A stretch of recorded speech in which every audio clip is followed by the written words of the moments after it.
VM street dance શાળા number 5 કપડવંજમાં શિક્ષિકા તરીકે ફરજ બજાવું છું. વાર્તાનો વડલો વાર્તા સ્પર્ધામાં આજની મારી વાર્તા છે અંજળ પાણી, જેના લેખક છે પીતાંબર પટેલ. સુરજ ડોશીને સૌએ બહુ સમજાવ્યા એટલે ભેંસ વેચવાનું નક્કી કરી અને તેઓ તો ત્યાંથી તરત જ ઊભા થયા અને ઘર તરફ દોડ્યા. ઘરના આંગણામાં પ્રવેશ કરી અને તેઓ તો પોતાની ભૂરીને બાદ ભરી અને ડસકે ચડ્યા. ખૂબ રોવા લાગ્યા.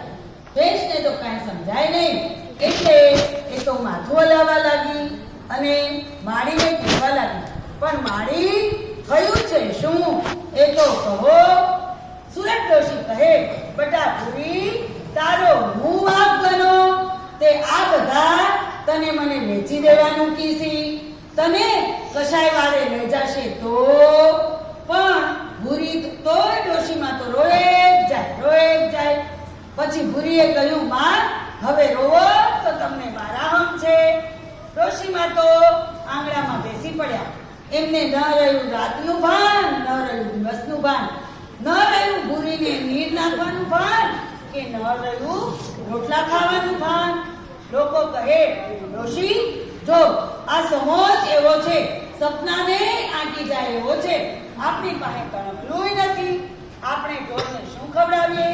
ખેડૂત માટે તો ઢોર એ છોકરા બરાબર છે.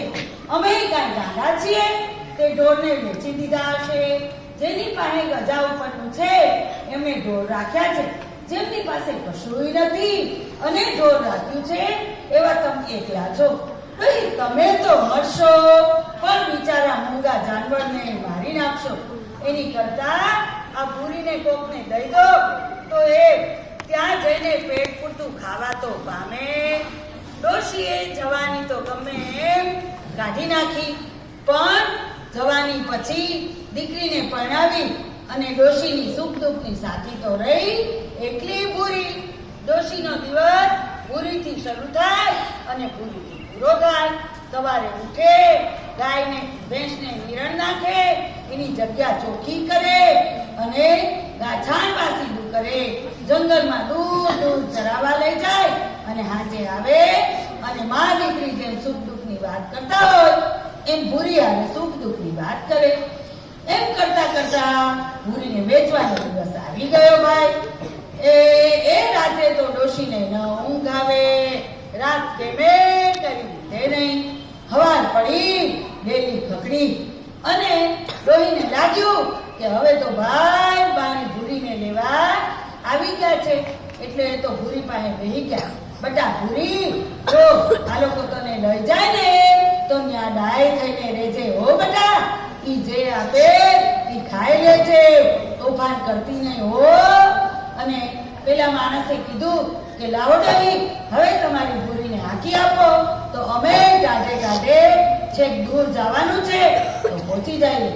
ફરી ડોહી કે, ભૂરી, મારી પાસે હતું ત્યાં હું તને કૂટો બનાવીને ખવડાવતી હતી ને બેટા, પણ હવે કાંઈ નથી એટલે હું તને આમના હાથે વેચું છું. પણ એ ભાઈ, મારી વાત સાંભળી લો. જો તમને કહી દઉં છું, મારી ભૂરી તો દીકરીની જેમ લાડકોડથી ઉછરી છે. એને તમારે ઘેર કોઈ દુઃખ પડવા દેશો નહીં. જેદી મેં સાંભળ્યું કે એને દુઃખ પડ્યું એ દાન તમારે આંગણેથી આવી અને મારી ભૂરી દીકરીને હું લઈ જઈશ.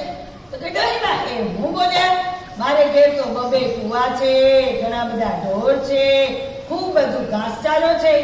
એ બધાની આરે તમારી ભૂરીએ રાજરાણીની જેમ લેશે. લો ડોશી, ત્યારે હાકી આપો આવે ભેંસને.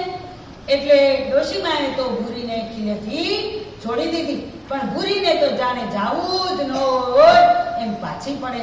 ડોશી એની ભેગી થઈ ગામના ગોંદરા સુધી એની આરે વાતું કરતી ગઈ. પછી કહ્યું કે ડોશીમા, હવે મને આપી દો. એટલે ડોશીમા ભૂરીને આપે છે, પણ ભૂરી તો જતી નથી. પેલા માણસે એને એક લાકડી મારી તો ભૂરી તો હું બુરાઈ થઈ ફૂટકાર કરે, ફૂફાડા મારે અને જાણે પેલા માણસને પાણી પીવાનો હોય ને એમ એની સામે ડોકાશિયા કરે. પેલા માણસે કીધું કે મારી જેમ છોરું ગાંઠ ખાય ને માને જોઈને છે, એટલે હાંકવા દેતી નથી. તમે આગા વયા જાઓ તો એ અમારી ભેગી આવશે.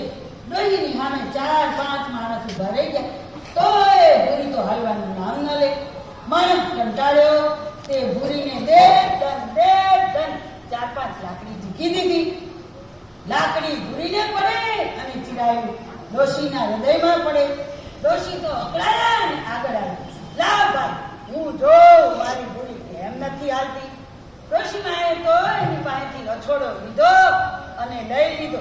ભૂરીને વાળી ગામ ભણી. મારે હવે તઈ મારી ભૂરીને ના કહેતી હતી ને કે મારી ભૂરીને મારશો નહીં, લાડથી રાખજો. તમે મારી નજર સામે મારો છો, પછી મારી ભૂરીને હું રાખશો. એટલે ડોશીમાં તો ભૂરીને લઈ ગામ ભણી હેડ્યા અને લોક કહેવા માંડ્યું, આ ડોશી આડી થઈ છે. મુઈ પોતે તો હશે પણ આ મૂંગા જનાવરને મારશે. અને ડોશીએ તો ભૂરીના કાનમાં કહ્યું, ભૂરી, આપણા અંજળ પાણી કોઈ નોખા નહીં પાડી શકે.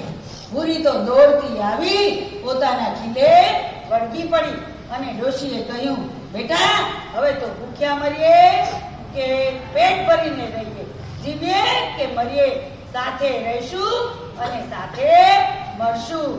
અસ્તુ.